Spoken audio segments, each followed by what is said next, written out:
Hello, everyone. Happy Friday. Welcome to the weekly show of Classroom Without Walls. My name is I'm the CEO of Classroom Without Walls and the host of this weekly live streaming show. You can also listen to us on the audio only podcast. Just search what is school for? On this show, I interview leading education professionals, teachers, students, traditional and non-traditional students, and parents, parenting experts, entrepreneurs, business leaders to come here to discuss, debate, and disrupt education. Our goal is to future-proof the next generation. Today, I'm really excited to have Nikola Ivanov on the show to talk about how he has been leveraging podcasting to generate a global impact, even though he's only a high school student. And podcasting or live streaming is really how I got my career started and what triggered me to leave academia and start my own business. So I have this special emotional connection with podcasting, live streaming. So I'm really excited to learn more about Nikola and share his journey with everyone here and to inspire you. And if you are a parent, hopefully to inspire you to encourage your own children to leverage the free tools that we have to have a similar global impact. And as I mentioned earlier, Nikola, he's only a high school student and he is a podcast host. His podcast is titled The Pattern to Genius, which I love the name. And his podcast has impacted 5,000 plus people from all over the globe, like 15 plus countries, which is incredible. So we're excited to dive into his journey. And as always, a big shout out to StreamYard for being a sponsor of Classroom Without Walls. I have tried almost all the third-party tools to go live on social media. StreamYard is my favorite. So in the comment box, there is a discount code for you to check it out for free for 2 weeks. And as always, we are live on LinkedIn. And hello, LinkedIn friends. We are live on Amazon Live. Make sure to join us on Amazon Live. You can check out the store and a bunch of other things that I recommend. And we're also live on Facebook, on YouTube, on Twitch, and on Twitter. So let me know in the comment section where you guys are joining us live from, social media-wise and geographically speaking. Without any further ado, and Nikola, welcome to the show. Thank you for having me. Yeah, of course. So let us know where you are joining us live from. Yeah, I'm joining from the beautiful capital of Bulgaria, Sofia. It's a great weather here, thankfully, for the first time since like ever. But it's been going great. Yeah. Awesome. This is actually the first time I had someone from Bulgaria to join me live. So I'm really excited and, to really make my show become more global. So as I mentioned earlier, today we're going to talk about podcasting. And I know someone in the live audience is already thinking about like podcasting, like Pooja, I'm going to call you out. So hopefully today's episode can really inspire you and many other young people and parents to inspire their own children. So tell us more about your podcast, Nikola. Yeah, so my first podcast was The Pattern to Genius, which I ended a couple of months ago because I wanted to do something more, something else, and do something actually funnier, maybe, even though the podcast was funny enough. So I started a new podcast called The Royal Entrepreneurs, and you can find the same place like The Pattern to Genius. But regarding what I can share about my podcast, it really is a generic podcast, actually. On my first podcast, The Pattern to Genius, I just wanted to understand like what makes people thick. And by thick, I mean what makes smart people smart. And I'm a big believer in the thesis that you're not born a genius; you're just born with certain inclinations towards certain fields that you can become a genius in. But that thesis and that belief was actually developed through my podcast, The Pattern to Genius. Now, my goal with the second podcast, which is The Royal Entrepreneurs, is I just want to help as much teenagers as I can to solve their problems regarding maybe more more career wise and Mm. personal life wise, because I know how hard it can be to be a teenager and actually figuring out what you want to do, especially if you ask these questions. It's like, what the hell do I want to do when you're a teenager and you ask that question, like, damn, that's gonna take a while to figure out, and you're asking yourself at such a certain age, a young age.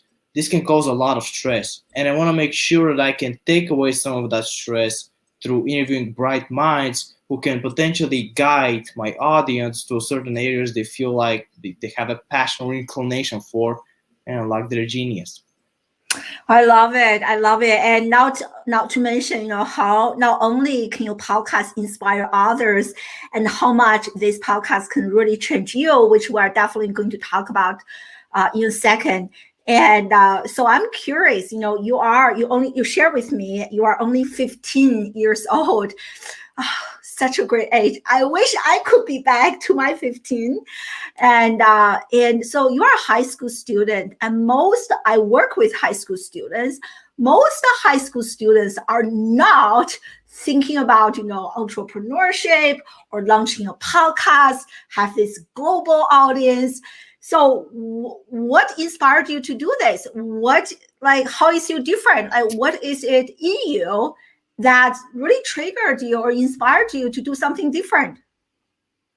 Well, first of all, I would say that I think a lot of teenagers think about entrepreneurship, they just don't share with other people.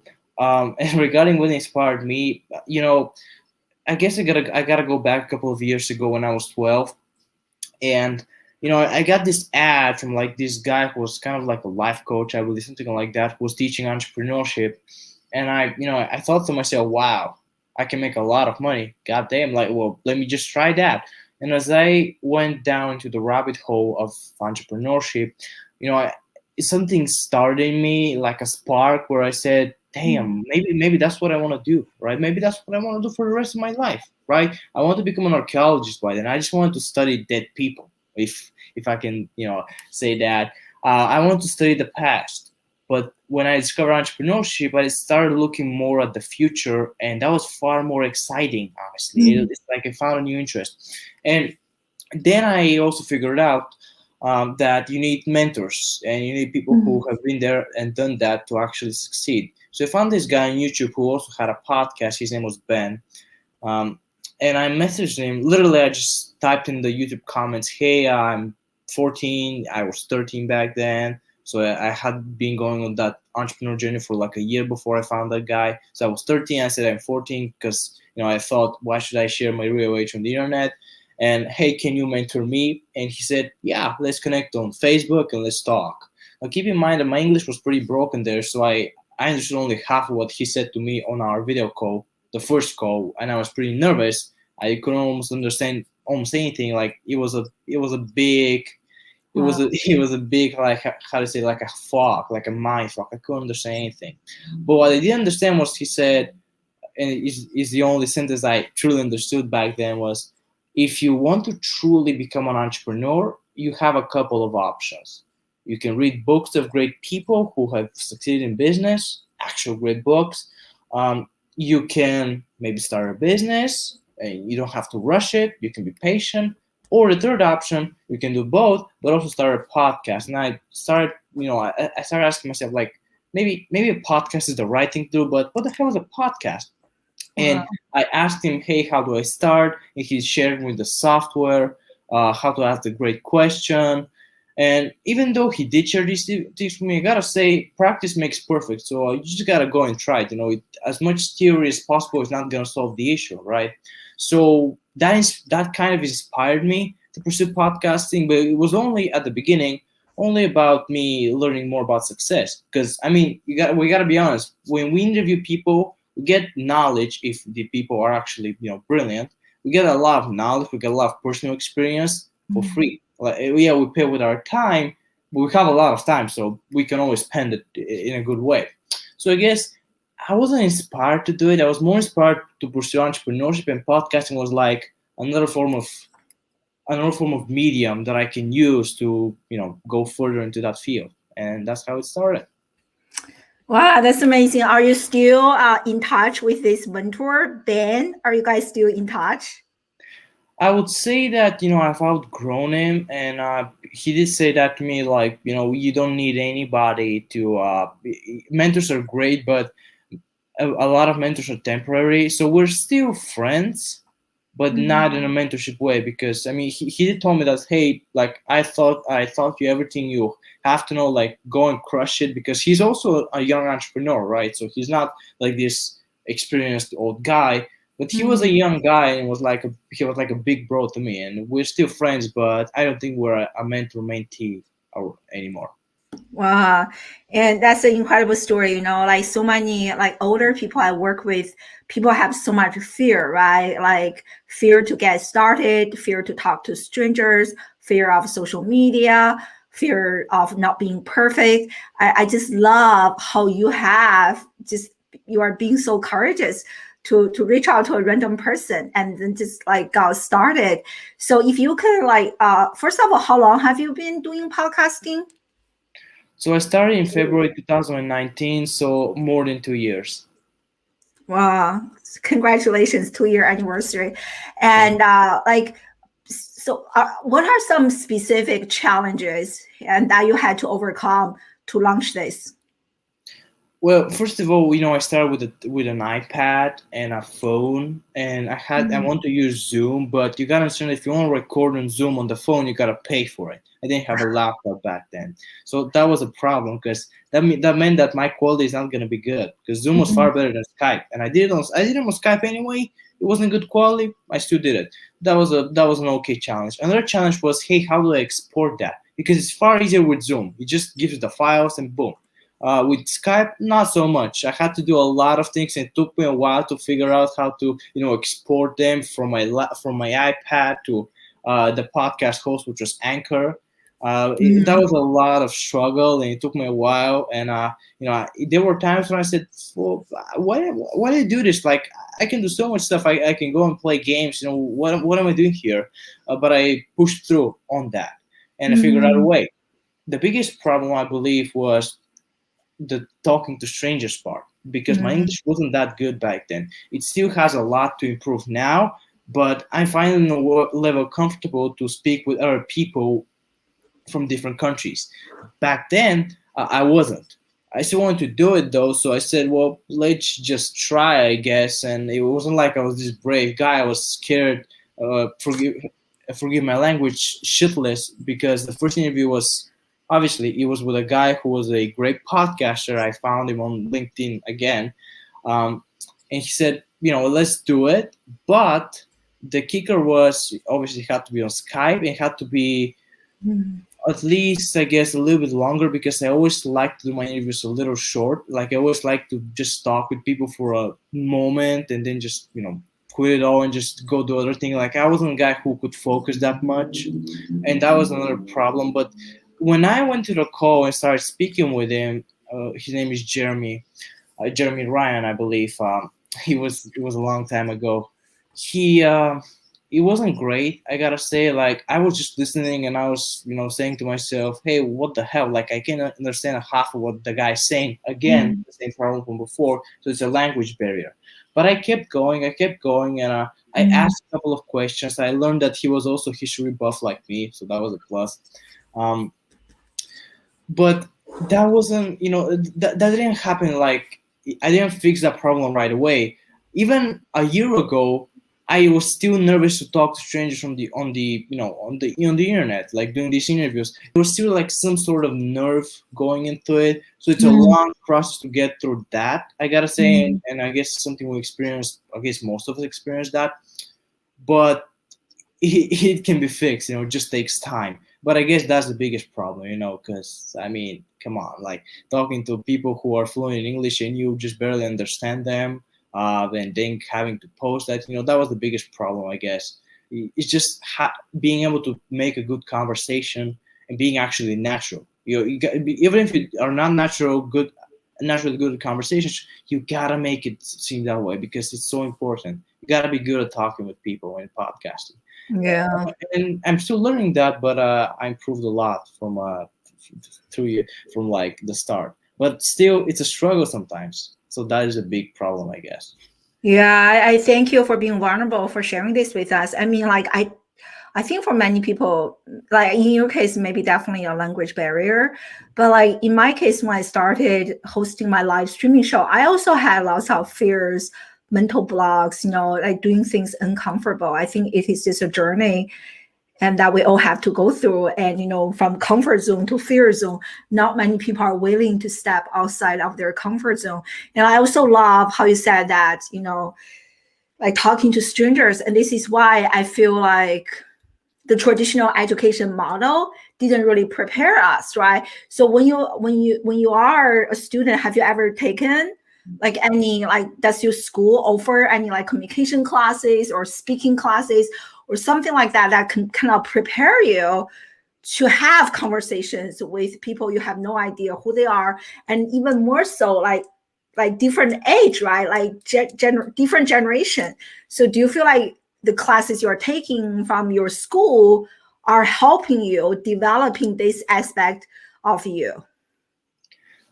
I would say that personally in my school, like this year, we took some basic communication classes in Bulgarian. So the subject is Bulgarian. We had like a couple of classes dedicated to communications. It was pretty basic things. We didn't practice that much, which was not good. You gotta practice it, right? And I would say, yeah, I don't think that that the education system here and probably most of the world, it can help you become a great communicator. I would say though that what you can do, what many students can do, and what I would encourage is, just go and play sports. Maybe even try to be a leader in there, right? School by itself is not gonna make you good at communications, but playing sports with a team or being in a certain club, yeah, that's gonna build communication skills, right? It's just gonna come off naturally. Like you can't force it, but you gotta practice. You gotta practice, and but if I gotta, if I can summarize it, outside the curriculum activities like sports and clubs, yeah, they're gonna build communication skills. School itself, they're not teaching that, and I don't think that they're ever gonna teach that, at least not in the near future. Oh, I love that. I even like I got my PhD in communication. I truly learned how to communicate through a real life practice. That's why I love doing live streaming. I love doing podcasting, and it is also something, a vehicle that I use at my own school to help my students build confidence, things like that. So I want to ask you, Nikola, kind of follow up on this. So besides practicing your communication skills, how has doing this podcast for 2 years benefited you professionally and also on a personal level?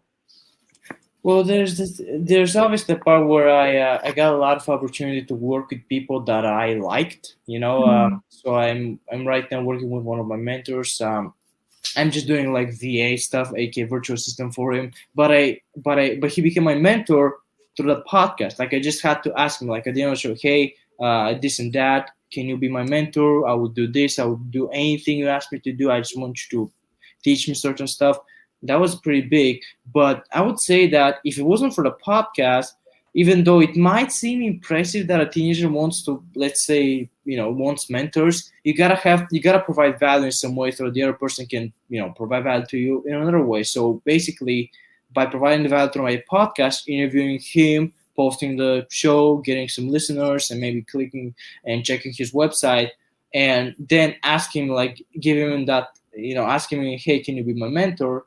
I guess that was the tipping point, and that's how we became, mentee and mentor. The thing was that, I guess, career wise, yeah, it helped me a lot because podcasting by itself is you're giving a platform for other people to share their stories and everything. Well, people like talking about themselves, right?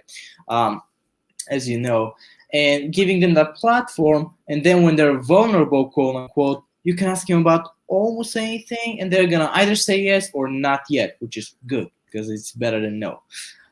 So that's been a huge push, having the opportunity to work for people that I actually like and maybe even admire. That was a huge part, but also interviewing people that I read about. So I'm a fan of Gary Vee, and he had this book called Crushing It. Um, and in there was this story about John Lee Dumas, the host of Entrepreneurs on Fire. And I said, hey, how can I interview that guy? How can I reach out to him and like interview him, because that would be fun.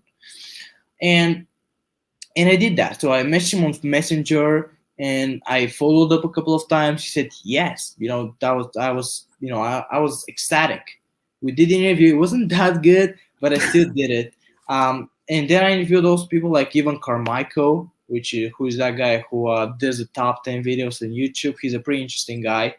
And again, having the opportunity to interview these people and ask them my own questions, that was the biggest part, because even if you watch a YouTube video, you can ask the person who's making the video your question, and that question may be personal, it may be very specific, and it's probably not answered in the video.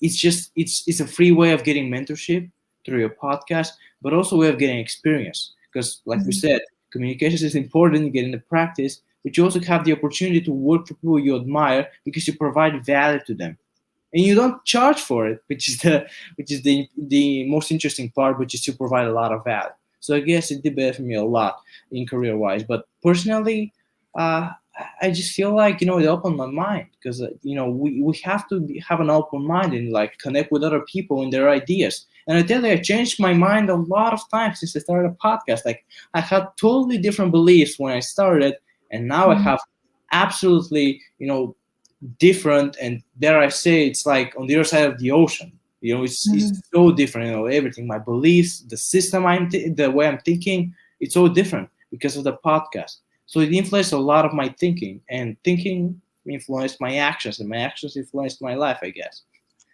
Wow, I love that. I love that. How about in terms of, I remember before the interview, you and I, we actually had a chat. You were talking about confidence and social anxieties. So how can you also touch upon those points? Because I know almost every single high school student or college age student that I work with at my own school, and everybody struggles with confidence, and everybody has some sort of social anxiety, mental health issues. So can you also touch upon that, if doing the podcasting has helped you at all? And can you share those stories with us? Yeah, sure. So I would say it did help a lot with my anxiety, like we spoke about. And the way it helped was, having this social anxiety where, I can't really make a good conversation with one person. I can't really talk person to person that well. Maybe in a group I can just hide and I can listen, but I can't really speak well.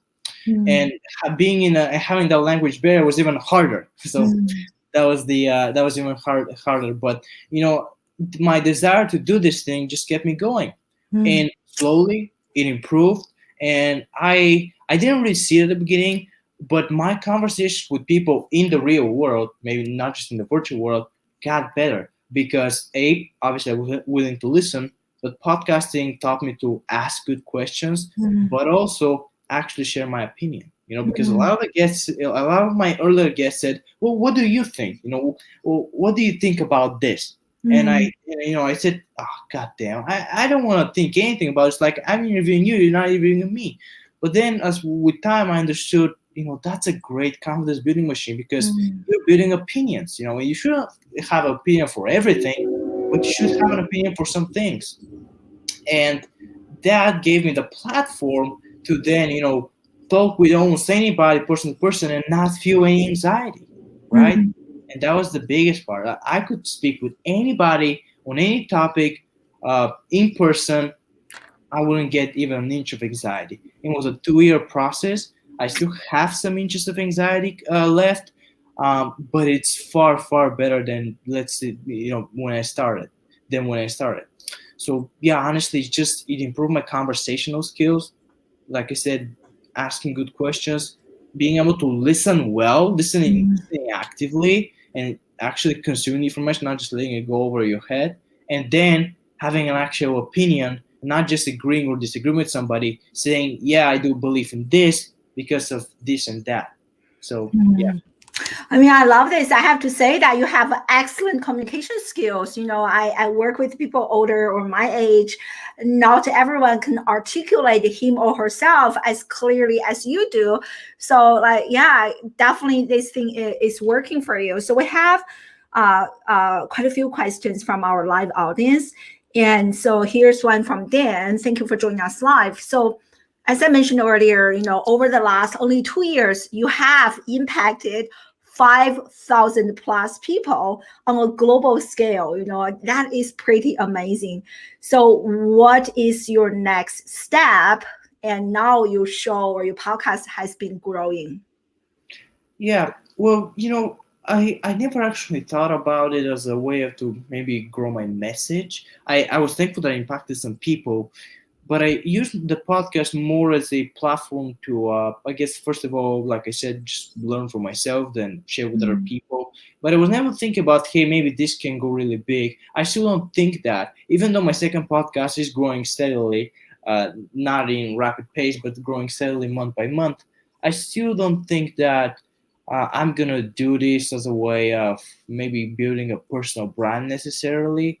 It's just Mm. not in my goals right now. What I'm more focused on is building the connection side of things. I'm posting the content, but I don't really care about the following or anything like of that.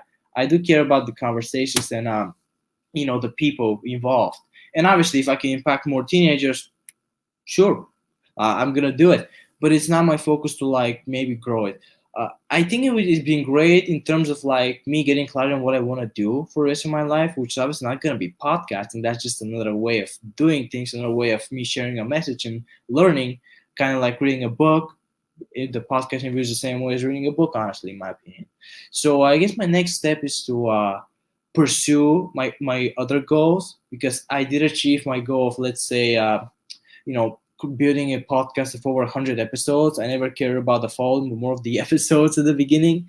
So I did that. And now I'm just doing it on the side, but it's giving me the opportunity to work on some amazing projects thanks to it. So I would say the podcast may grow, it may not grow. I don't really give much attention to it. What I do give a lot of attention to are the projects that I've actually spanned from this podcast. So Mm. that's what I'm focusing on. Well, that's exciting. I can't wait to dive into some of those projects. And I also love you have such a healthy approach to social media because many teenagers, when they use social media, they are shooting for the like million followers, like vanity metrics to me, that is. And I love how you focus more on the quality of your content, the conversations, and that is really, really good. I love it. Yeah. It reminds me of this, like, I think last year or so, this article came out and talking about Instagram's influencer celebrity has 2 million plus followers and was struggling to sell like t-shirt. That was really interesting to show that pursuing those vanity metrics don't really get you anywhere. And so here, interesting comment from Phil. And I have to say that when I started listening to podcasts, I also started with EO Fire, but then eventually I stopped because it's too short for me. Yeah, yeah, yeah. And so here is a great question from Pooja. So how do you ask or write a message to various people to be a guest on your podcast? And she said she's a little confused and wants to ask you. And I have to say that Pooja is a young lady, a few years older than you, but not much, based in India. So I really hope that you can inspire her to get her started on her own live streaming or podcasting journey. Yeah, sure. So that is a very good question, and actually took me a while to develop a great message. And I think that is really a part. If you look at it like, let's say you're a salesman, you're cold messaging people on LinkedIn, which a lot of people don't like, but it is sometimes effective. In my opinion, the message for a podcast needs to be a little bit different, but not so different. Because at the end of the day, you're trying to persuade other people to come on your Mm. show. So you got to figure out one thing, like, what is your advantage? My advantage was, man, I was young as hell. A lot of people are gonna, they're gonna love actually coming on the show for a young guy. That was my advantage. Now, did they I'm sorry actually? to interrupt you, Nicole. I think that's Yeah, how you and I connected. And I yeah. think you reached out to me on LinkedIn. I was like, who is this young man? That definitely works. Yeah. Yeah, well, that was my advantage because it was I didn't have anything else that was kind of like my advantage. I didn't know the language very well. I didn't have like maybe a business to run in. I didn't have connections. I couldn't introduce anybody to anybody else. My age was the Mm. important thing, but it's not the only thing. And you gotta practice that. Like it has to be a punchy style of writing, and I would say just go and look into copywriting. For me, copywriting uh, after screenwriting, that is the highest art, and I believe it's an art. just go look into that, because at the end of the day, we're all selling something, and you're selling yourself to other people, and they can, maybe they're gonna get attracted to you by your profile, your age, or something you've done before. But you gotta figure it out. You gotta figure it out. And we all have advantages. It's not like we don't have advantages. We all have them. My advantage was quite obvious, but I didn't really accept it at the beginning, which is a really important part. I didn't accept my advantage. My first mentor told me, dude, this is an advantage. And it took me a while to understand him and trust him that my age is an advantage, but it happened. So figure out your advantage first. And then you gotta play by the ego of the guest. So I know it's kind of controversial here, but my message of the podcast that I'm doing right now, it's I want to interview the world's brightest minds. So when I message a guest, a potential guest, he or she might say, wow, so he considers me a bright mind, which most of the times I do. So, I would love to answer him or her. So that is another thing. You got to play by their ego. Not much, but we all have an ego, which is not a bad thing, but you can use to your advantage. Putting another person on a pedestal, like they say, like being the stage and letting the other person shine. One way to do it is by, complimenting them, make a bright mind. And it can have other ways. And also, I believe something that will be even more awesome is actually adding to your message why you want them on the show, right? So I'm really interested in stories. That's why I add a story part in my show message. Hey, I'm interviewing the world's brightest minds. I would love to hear your story and how you got to where you want to be. I'm really focused on stories. Figure out what you truly want to interview the person for. And it's not a problem if it's generic. Just let them know. Because they probably receive a lot of requests for interviews most of the times. You got to make sure that you're specific. And if you have your advantage, you play by their ego a little bit. And then you're specific, a little bit specific, not necessarily really specific. You can get almost anybody on the show if they have the time, because most of the time they say no because they don't have a time, not that they don't want to come on the show. Most people actually do want to come on podcast. It's pretty fun, right? So I guess those are the three things. Just figure out your advantage, play by their ego, aka study copywriting, because that is an art that can play a lot by people's egos, because you got to play by their egos so that maybe you can sell a product to them. So you got to find these correlations. Just study copywriting and learn to write a little bit more punchier. And third, just let them know why you want them on the show. Are they a bright mind? Do you consider them a bright mind? Do you want them to talk about a certain topic, or to talk about how they met a certain person, even though that can be kind of tricky. So don't really get them on to talk about how they met another person, because you're making it for the other person, not them. And you always have to make it to them. It's not about you. It's your show, but it's their stage, right? So it's their stage. They're going to share everything. So advantage, puncher style of writing, or playing by their ego, and a specific reason. And you can create a great message by that. And it can go a long way, even, not just for podcasting, it can be for anything. Like those three things, they can make a great message, in my opinion. I think you muted your microphone. Sorry, because my cat was here. I don't want her to cause any damage. Nice. And I love those three tips. Very, very powerful. And I love how you mentioned age as an advantage, because so many young people feel like, oh, I'm so young, I'm nobody.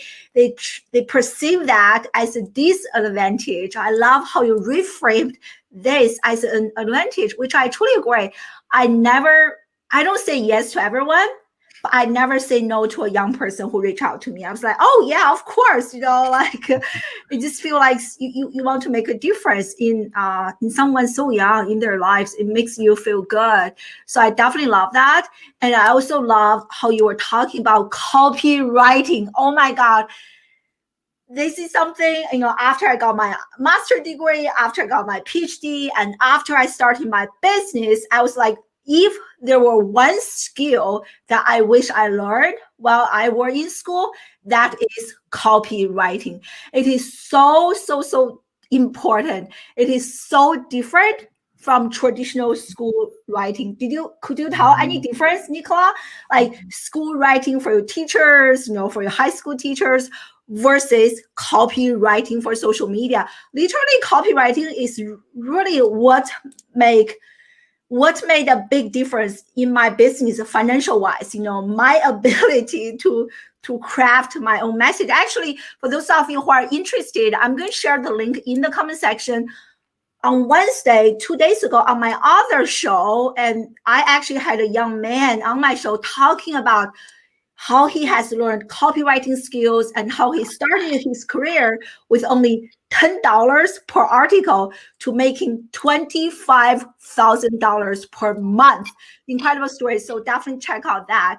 So Nikola, I want to ask you, so how is school writing different from what you were talking about, copywriting? Or in other words, how has the writing classes you took throughout your educational journey, how have they prepared you or not prepared you to do this online digital media copywriting?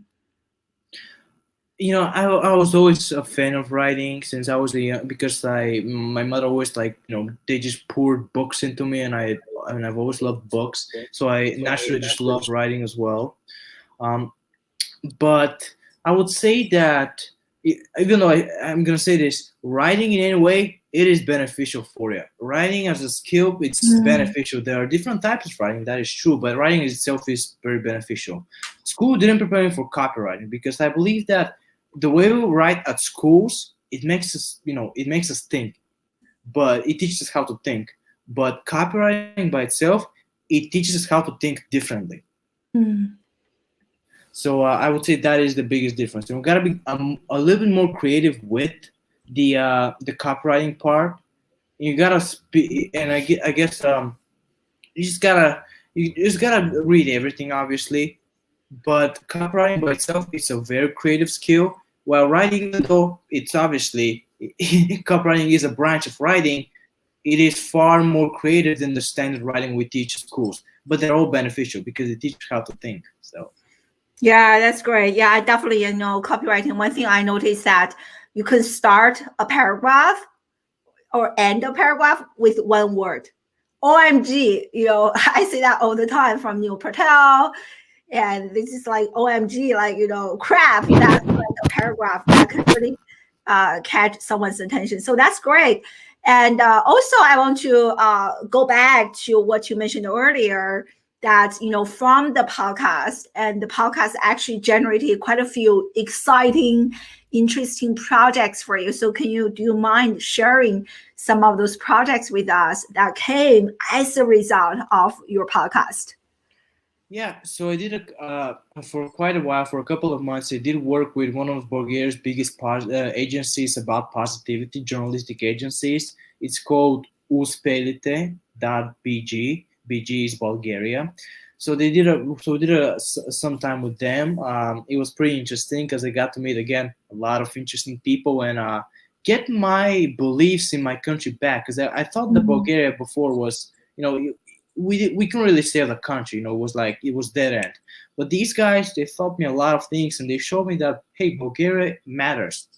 Another thing is, again, I work with a lot of mentors on different projects as a VA, as a virtual assistant.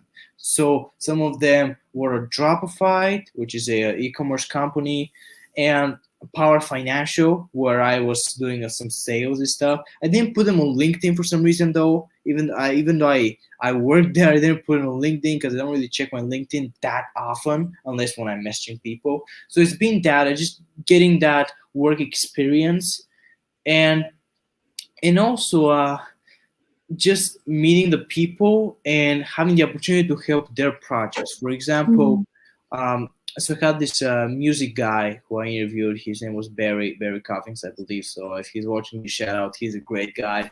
And I was really curious, hey, what makes musicians tick? So I did some research, and with a couple of my mates, we started actually making surveys to figure out, hey, what do musicians truly want? And we figured out, hey, the industry is not really good. So like, what are the problems? Because the industry is pretty ruthless. We asked Barry, he came on the show again, we spoke again, and that has been pretty interesting because I learned more about the music industry. So I would say that podcasting truly gave me a well-rounded education and still giving well-rounded education. And and I always come up with different projects. Right now, I'm just doing a screenplay for a show that just came out of my head because of a podcasting guest. His name was Jay Itzel. He's a guy who wrote Lessons from the Farm. He's a very cool guy, so shout out to him as well. It's been honestly just that, just getting ideas and pursuing them. So I guess, yeah, the thing I'm focusing on most right now is the screenplay, because I'm really a creative type of person, so I'm focusing on that, and also doing virtual assistant work for one of my mentors for his marketing agency. Um, yeah, it's mostly been that for now, and also we're still in talks with the Bulgarian agency about doing maybe a podcast together soon, like a whole show. So that's been really cool. And yeah, that's been it for now. I love it. Actually, last night I gave a talk to a group of high school students, and one question that was asked by actually quite a few students was that, "Oh, I'm so young. I don't have work, but to apply for a job, you need professional working experience." They were just not complaining. They were just like talking about this issue. How can we get experience as a high school student? So I think you just give us the perfect answer, right? Like just leveraging podcasts and all the connections that have come to you, and they can generate, VA jobs, like opportunities, and even starting a podcast with the government. I think that would be really amazing. And so I want to ask you, because I also work with parents. Many parents have this uneducated fear regarding social media, which I totally understand, right?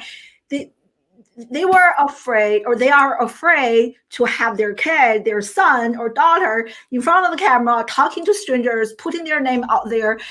It is a very sensitive issue. At least I feel like in the United States, many parents have that fear.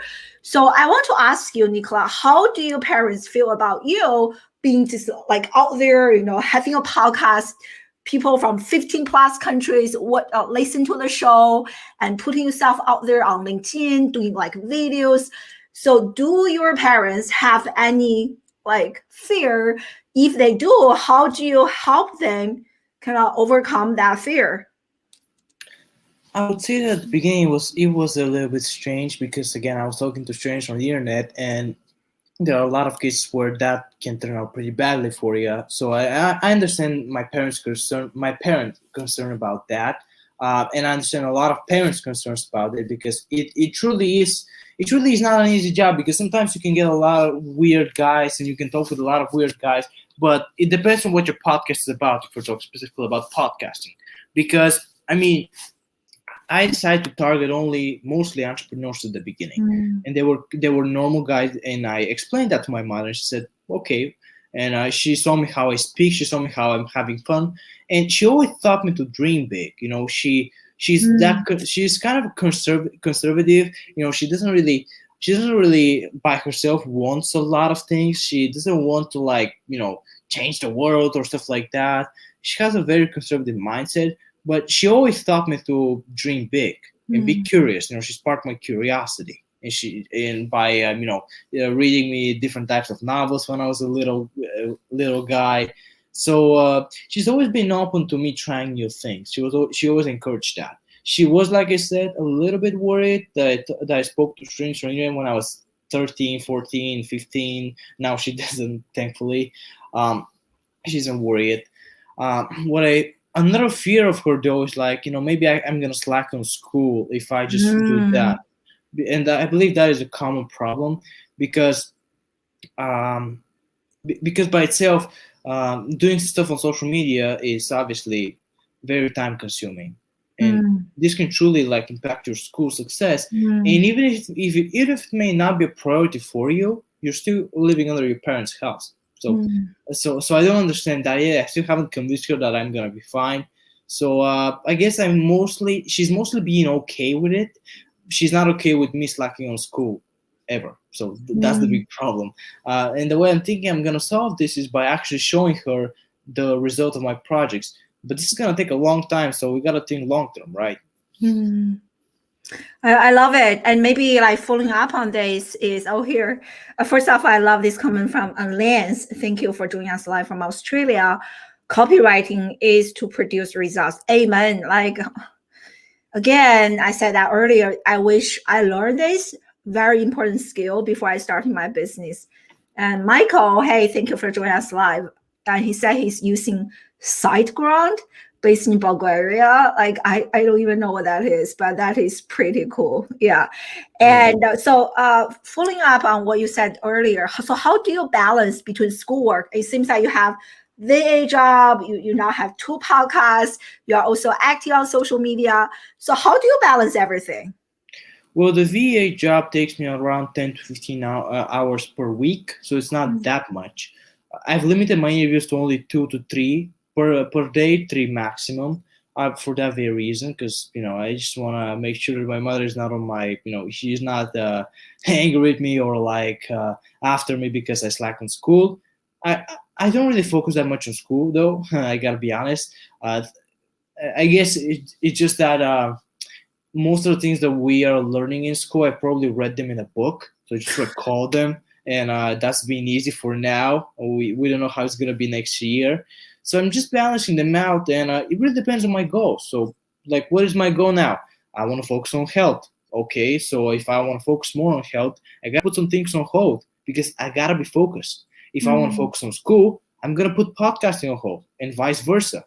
So mm, it's just being it really I believe it's more about harmony than balance mm, because when you try to balance things when you try hard to balance things, you're not going to be good at anything, at any of them. When you try mm, to incorporate them into one entity, then magic can happen. So more mm. about harmony than balance, but still I it's love hard. that. I love that. I think that's also the case in my life. At some point I prioritize, motherhood, homeschooling, my business, and yeah, like have that priority, which is really, really great. And so here is another kind of interesting question from Dan. He said, at this point, are you gaining any valuable skills from school? So I want to expand on this question, which is actually one of my questions. So you are learning outside the school clearly, right? Podcasting, working with all those amazing leaders, and you are also at the same time a traditional student. So I want you to give us a comparison contrast. So what are some noticeable differences between school learning and outside school learning, and what are some skills that you are developing from the traditional classroom environment and some skills that you are developing from real life learning, which in my book, it is a lot more important than school-based learning, but I want to hear from you. Yeah, I would say that learning outside of school, you have a lot more freedom, and you don't Mm, have people, people actually, I guess, limiting you in any way by mm, grades. By mm, but I mean, we can make a whole podcast regarding the grade system because it's really bad. It's a mm, bad way actually um, study the performance of students. mm, But I would say the biggest thing is just the freedom. If I mm, want to learn something, I can open YouTube, I can get a book, I can learn it at my own pace. I mm, don't have to do any tests, and I can practice it whenever the hell I want. In school, mm, it's not that way. And mm, I guess the plus of school, obviously, I got friends, right? But another thing is you kind of learn to work on a deadline. So mm, let's say you want to study for a test, and the test is in, let's say, 2 weeks. 2 weeks. You have a deadline, so it's 2 weeks. You got to study this and that. So maybe it's beneficial in that way, but that's the only plus I can extract from like school subjects, honestly. And maybe again teaching you how to think, but then again I changed my thinking because of podcasting. So mm. I had my thinking developed by school, and through podcasting I changed it for the better and developed a new way of thinking. So yeah, it teaches you how to think in a certain way, and again it teaches you how to be disciplined because sometimes you have to be disciplined to exceed at school. It's not like there are some genius kids who are, even though genius is not really, you're not born with it, but anyways, there are some kids who are more inclined toward getting better grades far easier than some other people. But that is the exception, not the rule. The rule is that you got to put in some effort to get the good grades. Now, there's a whole topic on why you're getting the good grades. Do you just want to be the top student? Do you feel like it's going to get you a better future? But that's another thing. So I would say just giving me the discipline to do something and work at something, that is maybe a good point. And also also again, like being able to organize my day, because you have to organize your day if you want to Mm, exceed a certain subject. Like you have to pick a time for studying, etc. But that's been it. The biggest drawback though is their limitations. mm. Like you have to study what other people study and you may not like it, but you have to do it because it's going to give you a well-rounded education. Yeah, like that ever happened to anybody. Like it doesn't give you a well-rounded education, it doesn't give you any topics to discuss, it just like it pours everything into you. So yeah. Yeah, So wow. That sounds great. I want to, I know we're running out of time, but I definitely want to talk about grades. For those people who watch my show, you guys know that I'm very against this grading system, which I think is really, really bad, detrimental to students. And I love how you mentioned, right? Like outside of school learning, you are motivated to learn for the sake of learning. Whereas, I spent a good amount of years teaching in the traditional classroom, at least based on my observation, most of my students are learning for the sake of a grade. They don't really care about the journey. They only look at, oh, did I get an A or I got a C or whatever. They don't really care about fixing the gaps in their learning journey. They are more concerned about, oh, what's that final grade? And if it's a passing grade, nobody really cares. And they just move on. So can you tell us more from your perspective? How has this like emphasis or obsession almost, at least in the United States, most parents I talk to very obsessed with GPA, academic performance. So how do you think this trend to only look at grade and equate that to learning, how has this hurt students, or like maybe not hurt, like affect you as a student in terms of your motivation to learn, to pursuit of knowledge? yeah, well, you just said it. You're not motivated to pursue knowledge. Hmm. You're motivated to, obviously just pass something, which is not a Hmm. bad thing. I mean, you have to get good grades if you, let's say, you want to be a lawyer or a doctor. Hmm. But are you actually remembering what you study? Hmm. Because let's be honest. At the end of the day, you gotta learn the stuff you're reading about. And Hmm. honestly, I never really learned that much from school. I just read it and like remembered it from like, let's say, for like 2 to 3 days, maybe maximum a week. Even if I were, because a I didn't really want to learn it, but b I did it only because of a grade, and Hmm. that's not good because basically you're teaching people, hey, just remember that, just memorize it, don't actually learn it, don't actually remember it, just memorize for a little bit, and Hmm. then you can pass, you can do whatever you want, Hmm. etc. You're not promoting actual, actual voyage and like, thirst for knowledge. You're not making people thirsty for knowledge, you're making them thirsty to get a grade so they can either feel accomplished or I guess pass a certain test or class. So yeah, it's just that's the biggest thing. A, you're being really restricted, but b, you're not actually learning, and that is the big problem. Because if you're not learning, you're not growing. If you're not growing, you're gonna die. You're dying. So Oh, I love that. We're definitely going to get a clip out of this. It is so important. I hope more young people or parents listening to this can share this clip with your own children, because so many students that I work with, especially the older kids, high school age, college age students, they lost that motivation. And throughout our interview today, Nikola, if I do a discourse analysis, you mentioned motivation, even when you're talking about podcasts, language barriers, all those things, but you didn't give up because you have that internal motivation to keep going. Whereas for many school kids, and they already lost that motivation because for such a long time they were learning for the sake of grades. So that's why I love your story so much. And so here's a question from Joanna. We cannot talk about this. Maybe you can just give a one sentence answer. Thank you for joining us live. So she asked, how does having like mentors really helps you? So it is important to have a mentor. First of all, it is important to have multiple ones, possibly.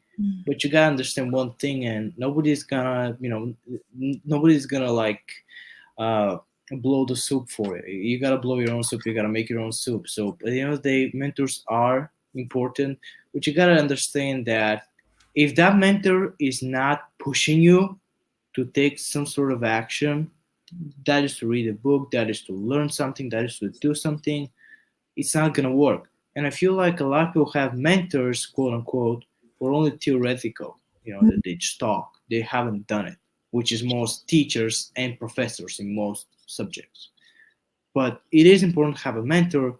But if you don't have the inner, I say drive because I don't really believe that much in motivation, because a lot of people think the motivation external. It's more like you said, internal. It's internal drive to do something, being quote unquote hungry for something. If you don't have that internal drive, no mentor is gonna help you. It always works to have a mentor, but it all starts with you having the drive. And when you have the drive, you can do anything. You can find any mentor. Absolutely reminds me of Daniel Pink. He talks about, motivation, this internal drive to do something, that is the biggest factor. And also from like a few weeks ago, we interviewed Dr. Sachs, and it was such a great interview. Parents, you should definitely check it out. And we were actually talking about, I have the book here. So Boys Adrift, we were actually talking about gender differences. And this is especially the case for boys. And they don't want to do things unless they feel motivated. But many boys in school, they are not feeling so motivated about the subject matter that they're learning. So many boys, they are just like drifting. So I just love how motivated you are and this passion. So here is a great comment from Pooja. And going back to what we were talking about earlier regarding parents. So she said that most of the time, parents have no idea. They don't really understand. And I think as children that we need to educate our parents because they're in a different generation. We need to tell them what is going on so that as we grow, we also help our parents grow, not just, lawyer, doctor, or failure, but actually see alternatives to understand what is going on. So I love that comment. Yeah. Absolutely. So to just wrap this up, Nikola, what a great conversation. I have so many more questions to ask you, but I definitely want to respect your time. So going back to what we were talking about earlier, podcasting, and you were also talking about being active on LinkedIn. So like any parting piece of advice that you want to share with young people to encourage them to get started. Also, you want to share with parents to inspire their own children to think differently and do things differently and to dream big. A great revolutionary, a Bulgarian revolutionary once said, in our world today, even though that world was 200 years ago, we need a lot more deeds than we need arguments and words. So I would say just keep your word. And that is the most important thing. Just keep your word. Like when you say you're gonna do something, just do it. Don't boast. Don't be too humble, but don't be too bragging. Just be in the middle. Have some backbone, but also know that like you're really green, man or girl. So you have a lot of things to learn.